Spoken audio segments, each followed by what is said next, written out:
Hi, meet Frankie. Frankie met Mo and fell in love. Little did they know, more joy was on the way. Lexi was born. This is our love story. Welcome to AlphaBeta. It's more than just family. Hi guys! So today's video is going to be a bit different from the usual. I'm going to talk about a topic that's close to my heart and something that has been a long time coming. It's about my experience in the modeling industry. In fact, my DMs, my Facebook, my Instagram, my messages are full of Maureen, how do I start modeling? Maureen, how do I introduce my little sister to modeling? How do I get my kid into modeling? And I have answered what I can, but I still feel like it's not enough. I've been in the industry for the last 6 to 7 years. I started as a runway model. I was discovered when I was in uni, the first semester. So we auditioned. I didn't know how to catwalk. I didn't know anything about catwalk. And I auditioned and I got this gig. So my first job was very interesting. However, I look back now, I think I cannot do such a thing again. It's not fair to the models. I modeled the whole day from 6 a.m. to I think 6 or 7 p.m. I was in my heels the whole day and I ended up going home with 4,000. By that time, it wasn't so bad. I was just looking forward to this so-called exposure. And anyway, I was going to be on TV. So this particular show aired where I was featured in 4 weeks. So it's like I was earning 1,000 bob every week, which is crazy. Crazy. Anyway, moving forward, I did a bit more of runway modeling, and as you can tell, or people who've known me for a while, I've not been the most skinny girl. I've always been a bit curvy, and there was so much pressure on me to shed weight. However, my worst experience happened when I said goodbye to runway modeling. This is when I was chosen to represent some of the models for this show that would happen in about 6-7 weeks. Meaning we had to train 3 times a week for 6 weeks. Basically, we had to find our way to the venue, catwalk for about 2 hours every time. Now, that's not a problem. The problem was that the coordinator used to insult some of us so badly, like every day she just insults us. And what do? You can't give up. At some point you just cry, and you know, some models and the other models would encourage you to stay. I got through till the end. We had a good show, and then this particular coordinator calls us after I think a week or so, calls us for a meeting at 6 p.m. We had to find our way there at a place I won't disclose, and I won't disclose the name of the coordinator, but I went there with the other models. We were thinking we're getting paid, only for her to tell us, look, the show didn't raise enough money, so you're not going to get paid. And I couldn't believe it. Now, the irony was no one said anything, and I suspect to this day that the models that were her favorite got paid. Of course, they were the strongest in voice and also in experience, so they couldn't say anything. So the rest of us just tucked our tails between our legs and left and went home. And then this particular lady, she had the audacity to call me again and other models. But then that's when I said, I'm never ever gonna be on the runway again. Oh, and did I mention within those 6 weeks I lost so much weight. I've always been an average size 10. I think this time I was a proper size 8 for about my height, and considering I've never been skinny in my life, that was like a lot of weight lost. For what? For nothing. I gained nothing. That show was not, you know, something I look back and I can say, wow, I did this particular show. Moving forward, I got into commercial modeling, and just before I got into the agency I've been working with for the last couple of years, I remember would hear, maybe in uni would hear, hey, there's this audition happening, they need a girl who looks like this and that, and we just show up. You go audition. True enough, after a few weeks you see the advert, you know, on TV, you're like, huh? I got an audition, no one said anything to me. So Anyway, I gave up. At some point, I gave up completely until some particular person came to me and said, you're wasting talent. You have a look that actually can take you places. You have the so-called Pan-African look that can take you places. So this is what you do. I'm going to sign you up with this agency, and this is okay. And this is the most honest communication I got about modeling. No one was trying to get money out of me and all that and giving me false promises. I was told, look, what you do, you have a photo shoot with us, it's free of charge, and then you're going to be called for auditions. You might get, you might not get this advert. I joined, I think sometime in August, and I got my first gig that October. I went, auditioned with the rest of the models, and then after I got a call that I got the advert. No favors, I was a nobody, no one knew me, but you see the client saw what he liked or she liked, and I got called back. So since then, I have always auditioned in the proper manner, and then I get called for if I get the part. And the good thing is, some auditions I would go and I would be like, I know I'm not going to get this one. Perhaps they're looking for a certain look, and I know I do not represent that look. Some are also very intimidating. You go and you see all these other gorgeous Amazonian women, beautiful, beautiful ones. You know, Kenya has beautiful women. And then you're like, am I going to get this one? But then you go your way and, you know, just hope for the best. And I can say between my first audition and my most recent audition, of which advert I did last month, perhaps I have gotten 80% of all those adverts. I'll tell you why.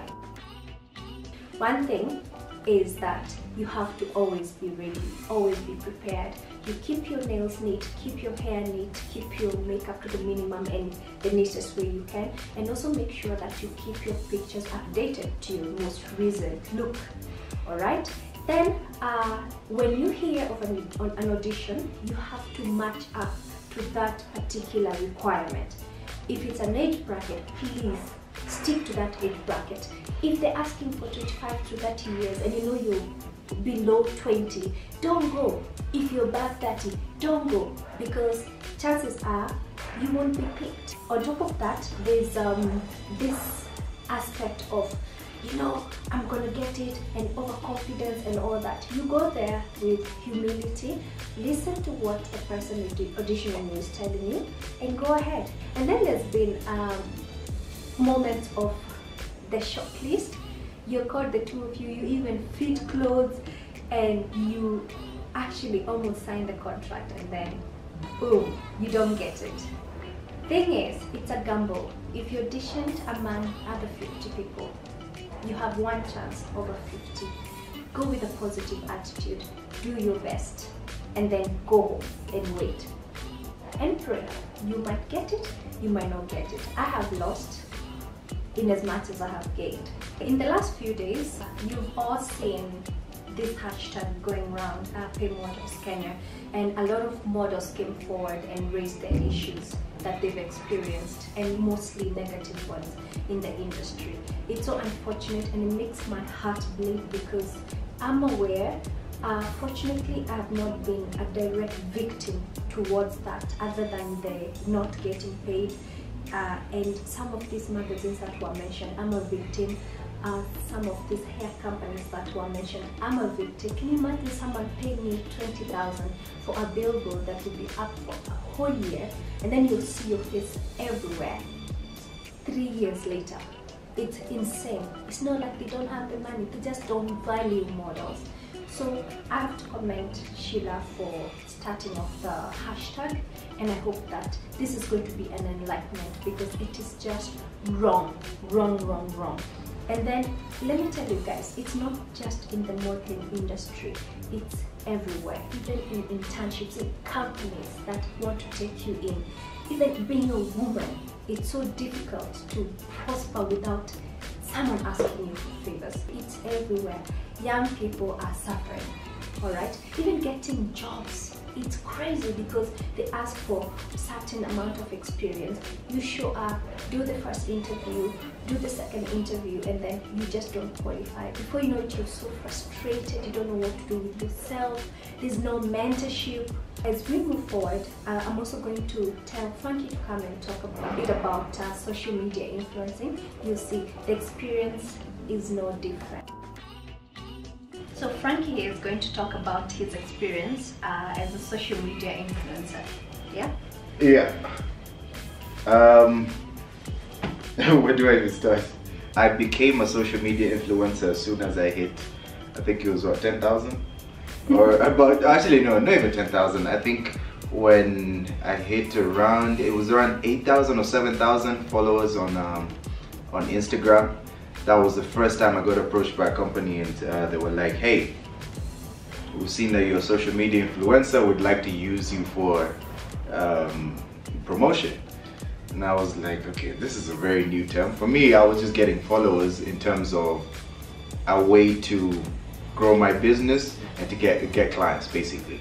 Yeah, so that was the first time I ever received such an approach. And basically what it entailed was you promote a product, and then from there you get whether it's payment or exchange of goods. Yeah, so you do someone a favor, they do you a favor back. So if it's a company that has products, they give you products and then you promote it for them. So at first, because I didn't have a large following, it was quite hard for me to really negotiate my terms. So even if I would come up with my quotation saying pretty much knowing how much I'm worth, and the only reason why I knew what I was worth was, one, because I had a lot of friends who have a big enough following and they do the influencing. So I'd either use their rate, not their rates, but their range. And also I'd have a talk with my brother who's a lawyer, and he used to explain to me how brand management works. So my ratings were, I feel they fitted my company and what I offer, but obviously to someone else who just wants to exploit my following, they probably didn't feel like I'm worth that, whatever I'm asking. As my following grew, I figured out that my negotiating power grew as well.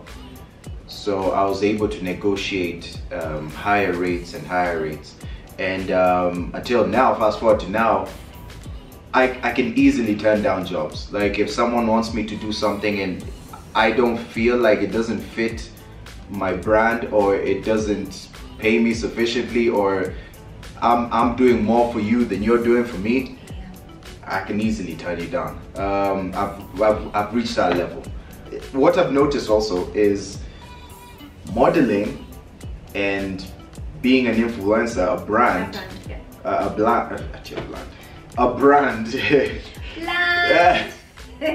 there's a big difference between those two. So as a model, I feel models are downplayed. This actually happened to me. I've been approached by the same company twice. First time I was approached as a brand. I actually didn't think they'll agree to that rate.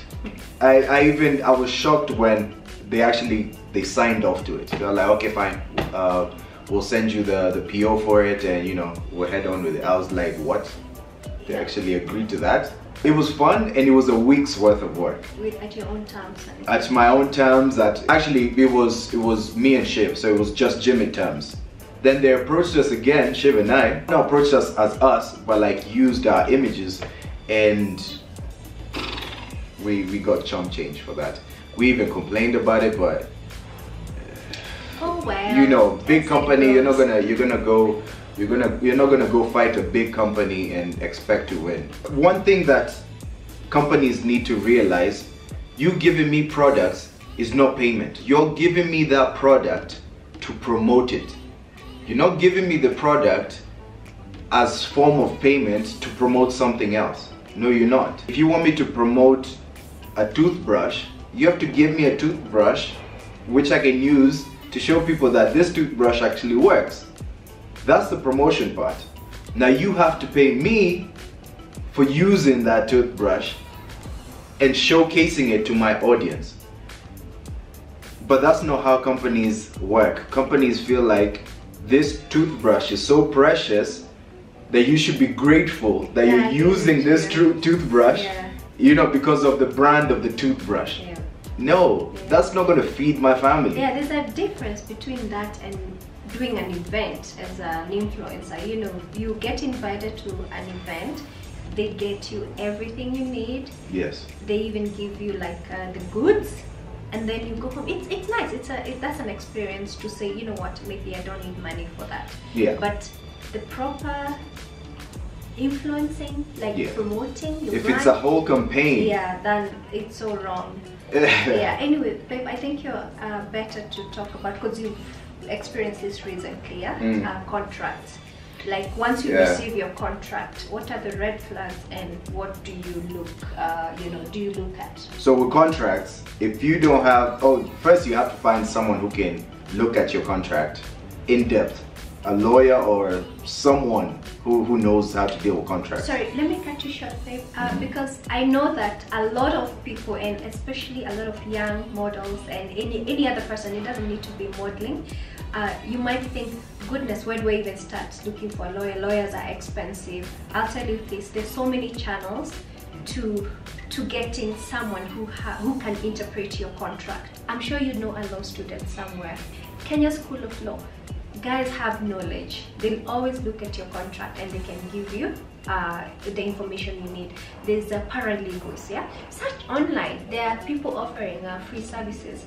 There's someone who knows a lawyer somewhere. No lawyer should be able to charge you for looking at your contract, just to interpret it. So you actually have to learn how to interpret your contract, because if you're in this line of work, unless you're a big brand, you'll have to do most of the work by yourself. So you'll have to learn how to read the red flags, how to find the red flags. As an influencer or a model or whatever it is, your brand image is, that's what you're feeding off. That's what you're feeding off. So if you look at a contract and it says no other company can use your images for this duration, the money that they're paying you should be able to sustain you throughout that duration. So if they're telling you you can't have any other company use your images for a whole year, you better make sure they're not paying you 10K. Because if they're paying you 10K and you can't use, and then you can't go to any other company for a whole year, how are you gonna eat? That's where you get your food from, your image. So it has to match it. It has to match it. They better be writing a check worth 1 million for it to last you that whole year. Maybe they won't, but it should be a remuneration that makes sense. Yes, and you should be able, it should be able to make sense. I'm not saying 1 million is what you should be writing or asking for, but I'm saying you should know your worth. You should know your worth, and you should be able to negotiate your terms and say, okay, look, this is how I fend for myself. So some things have to change. Maybe instead of you saying other companies can't use my image, you can say your direct competitor can't use my image, other companies can. You know, so you're working your own terms. Don't lock yourself into anything. Know the duration of that contract as well. Know the duration, because sometimes it can be, the duration of that contract can be use your images for a whole year. 2-3 years later, they're still using your images. It happened to me recently. It happened to her as well. And what you do is you just go there, where the picture is, where you found the image. Take the latest newspaper.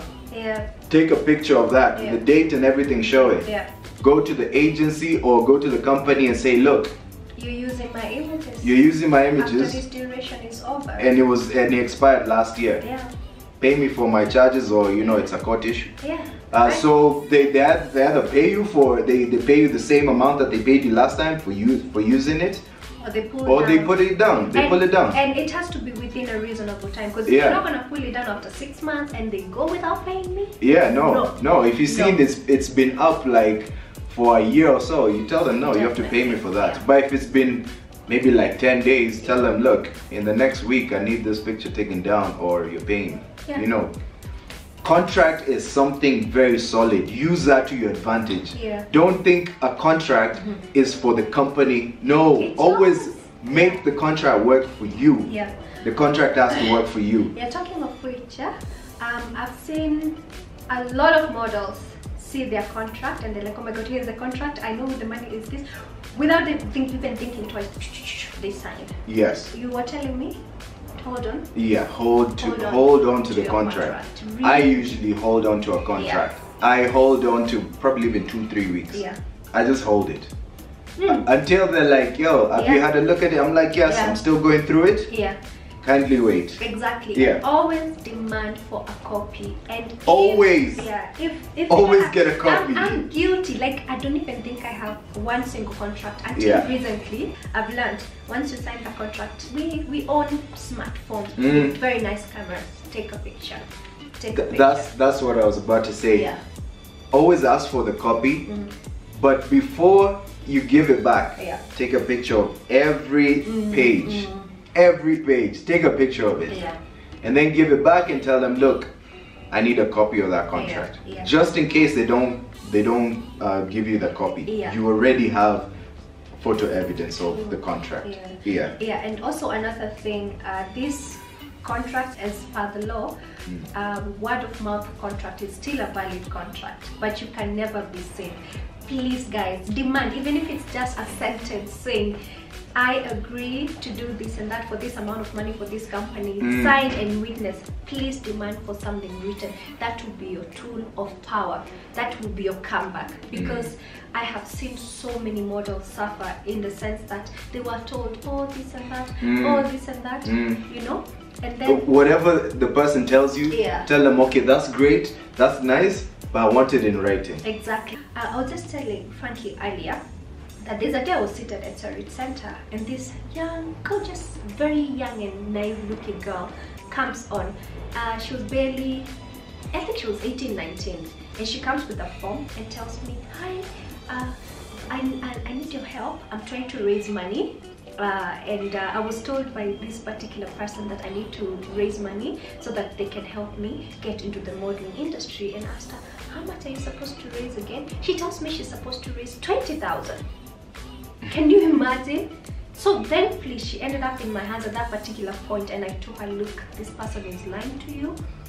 I'll introduce you to a modeling agency. You're not supposed to pay for anything. The only thing you're supposed to raise, and I think he was mentioning it earlier, is your own money for your own portfolio.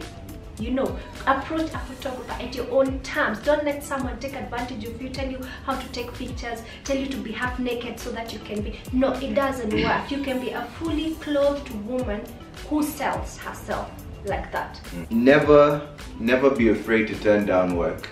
If a company comes to you and they say, we want to pay you with experience and whatever, be confident enough to tell them, look, right now, this is not going to work for me. I'd prefer if you gave me this amount of money and I can promote it this way and this way. But if that's not the case, then hopefully in future, we can work together on better terms. Simple. Just be kind and be polite to them.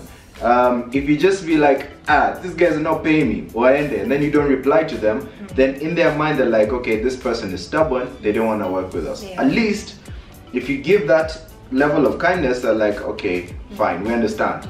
And it ends there, but in future they'll still think of you.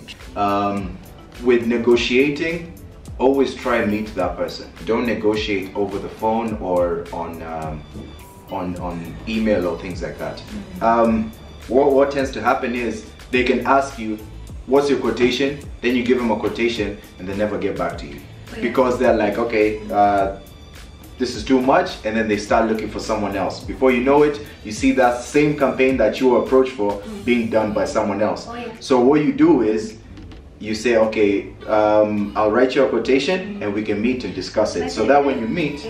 Oh, sorry, could you explain to them, because not everyone knows what a quotation is. So quotation just depends on the job that you're doing, the duration of the job, and... The work you do.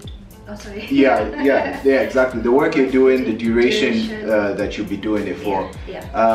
So if it's something that requires a lot of photography, a lot of different locations, then you're factoring in all those things into your costing. So you're factoring in production cost, you're factoring in travel cost. Production cost is just like photography, if you need to make videography, videos. if you need to get a photographer and all that, location, logistics and all that. Location is just basically if you have to go to Karura and Karura are charging 5,000 just for you to take photos there, you have to factor that cost in. And then if it's like if you need a videographer, that's all with production cost and all that, editing and all that. So, and then there's now your rates, your appearance fees if you need to go for any activations or anything, and then also your posting fees. So how much you charge for posting. So you need to have all those rates in there, and then now you factor in how long the campaign is running for. So if it's running for a month, you know how much you're going to charge for that. Or if they say they want 5 posts in one month or 4 posts in 1 month, you know how much per post you're charging. You need to have that breakdown with the quotation, so that when you're going to tell them, I'm charging you guys 250,000, they're not like, what? 250,000? Where did it come from? Where's that from? So you're like, look, that's costing for this. Then now if they're not willing to pay that, they can say, okay, how about you remove this and remove that, and then we do this and we do that. So now you have a chance to negotiate new terms. So instead of them giving you 250,000, you're able to negotiate to maybe 200. But it's still good. You still got something. True. If you're negotiating, if you're sending the quotation over email or whatever, they'll just say, okay, thanks for that, I'll get back to you. And they'll never get back to you. Something my brother told me the other day, you can never lose what you don't have. Moral of the story is, would you rather be famous or would you rather be well off and wealthy? That's all. If you prefer having your face on a billboard and there's nothing in your bank account, well, what's the benefit of that? You know, you might as well have something small that's paying you a lot rather than being plastered everywhere for zero bob. So know your worth, research, know how to read a contract, and learn to say no. With those 4, you'll be good. So guys, we're looking to do a Q&A after this video, so that will go up on the next week Sunday, and we want you guys to ask us anything in the comment section, anything at all that you have to ask us, from personal to business to whatever it is. And we'll also be asking guys on Instagram, but we wanted to throw this one here first, so that we can get your questions. And happy Valentine's. Happy Valentine's. Please love each other this week. And another thing, you guys who are, the notification gang, the guys who show us love, the comments, the likes, we really appreciate you. You don't go unnoticed. So thank you. We've grown so much because of you guys. I mean, 5,000 subscribers. Thank you very much. We're gonna get to that 10,000 together. And celebrate together. Actually, we need to do something for you guys for 5,000. For making us reach 5,000 so fast. We don't take it for granted. So we're gonna do a giveaway for that. Stay tuned for that. That's coming soon. And happy Valentine's. Enjoy yourselves and stay safe. AlphaBeta out. Wait, you forgot our sign out. You didn't tell me about it. I'm supposed to read your mind. Yes. Okay. You're my better half. You're supposed to read my mind. AlphaBeta out.